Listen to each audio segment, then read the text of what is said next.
Hi guys, and welcome back to the channel. I've got another quick DIY style for you guys, and this one came just in time for these record high temperatures. So if you want to see how I achieved this look, make sure you stay tuned. Today's video is brought to us by BetterLength.com. They sent me over their Kinky Blowout Bob half wig.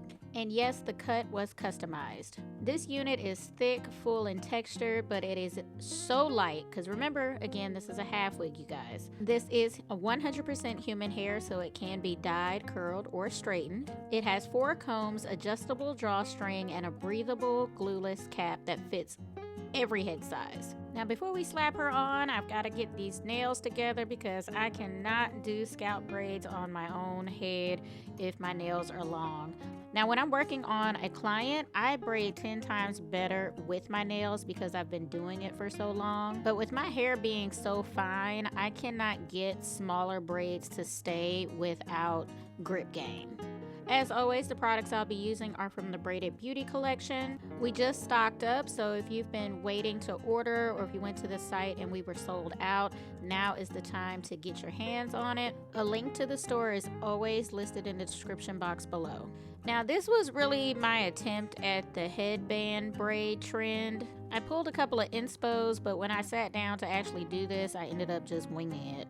Since I'm doing this on my own head, I couldn't get too intricate with it, so I did my best. And to add a little razzle dazzle, I went into my little jewelry stash. I haven't been able to use those often because I've been doing boho so much, and you know, jewelry and boho don't go well together.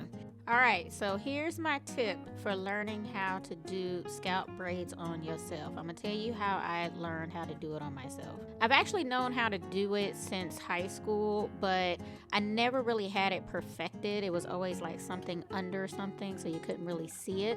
So many moons ago, when I was pregnant with my youngest daughter, my husband was deployed and I was stuck in the house most of the pregnancy. So if I didn't have my hair in braids, I always had it in like 4 braids or 2 braids of some sort. Then when I found out I was having a girl, I was like, oh, I really need to get my braid game up. So what I would do is, like, on days where I was just kind of chilling, laying around the house or watching TV, I would sit in front of the TV and I would just braid my hair straight back all day, no mirror, basically blind. I don't remember how long it exactly took, but I know it wasn't very long before my fingers just started doing what they needed to do and I didn't have to think about what I was doing. You're basically muscle memory training your hands. When I first started, I used to pick up large pieces so the braid would look so uneven. It would be loose in some areas. So I practiced really hard learning how to pick up very small pieces as I continued braiding along. That detail alone changed the whole game for me. Yeah, so it's really not that difficult. You just got to be willing to put some time aside to practice. So basically with this design, I wanted to make sure that the braids kind of swoop to the side so that I would have kind of like an anchor around the headband portion of it. So basically ear to ear. As you saw from the inspos earlier, I really wanted to do a butterfly braid, but listen, it was late. And I just did not have it in my soul that evening. But I'm gonna get to it. So instead, what I did was I just gathered all of the braids to one side and then I connected them to one of the straight backs that I'm gonna have in the back. And my hair is super short still in the back. And since this is a wig, I just kind of rubber banded the ends and then I pinned everything up at the end. Anyone who knew me, I think in the early 2010s, I had a huge collection of half wigs. That was basically my go-to for transitioning from relaxed to natural. And most of us have been on that journey, so you can imagine resources available to us back in the 2010s. Anywho, I was working corporate America and I just needed to always look put together. So I had a ton of synthetic half wigs that I would just change out every other week.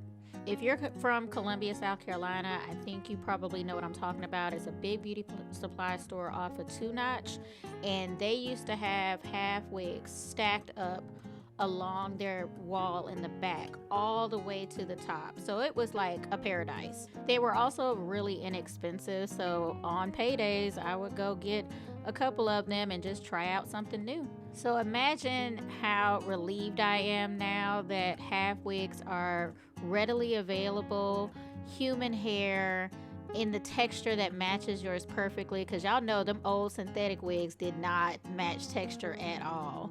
I just love how far we have come collectively as the black girls in the beauty industry. Every time I think we have conquered every possible scenario when it comes to hair, something new comes out, and I just love it. I have no idea why, but for some reason hair has just always been my thing. It's always something that I've understood, and I've always seen it as an accessory. So, and mind you now, this is coming from somebody who did not grow up in predominantly black spaces. I knew 2 hairstylists, one at my church and one through a friend, and they were super old school, and I only went to them one time, once for my wedding and once for some braids. Most of everything I learned about hair in the beginning I got from hair magazines. I literally learned how to do a blowout and silk press on my hair from reading a hair magazine in high school. We didn't even have heat protectant back then. So y'all see that Beyond the Zone heat protectant that I use for this? That's the only one that I've ever used. Well, I'm not gonna say ever used. I've used others, but that's really the only one that I like. As y'all can see, this hair pressed like a dream, and the bob is bobbing, y'all. Look at it. I really don't know what it is. When you get a bob, everybody has the same move. It's like the bob dance comes automatically with the bob. To really get my braids to set, I went in with the Style and Set foam. It is strong hold, and I tied it down. And here is the final result. Let me tell you something. If I had this option back then, I would have wore this style into the ground. I just know it. Being able to take this off whenever I need to beats having a sew-in or a quick weave any day.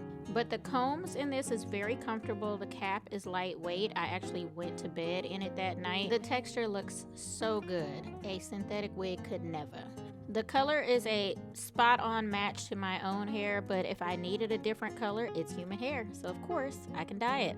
As always, if you learned something new, make sure you give this video a big thumbs up. It helps the channel out so much. Special thanks to BetterLength.com for sponsoring today's video. All the information you need about this unit, including my exclusive discount code, can be found in the description box below. If you're new to the channel, make sure you hit that subscribe button on your way out so you don't miss another upload. Thanks so much for watching today. I'll catch you in the next video. Bye!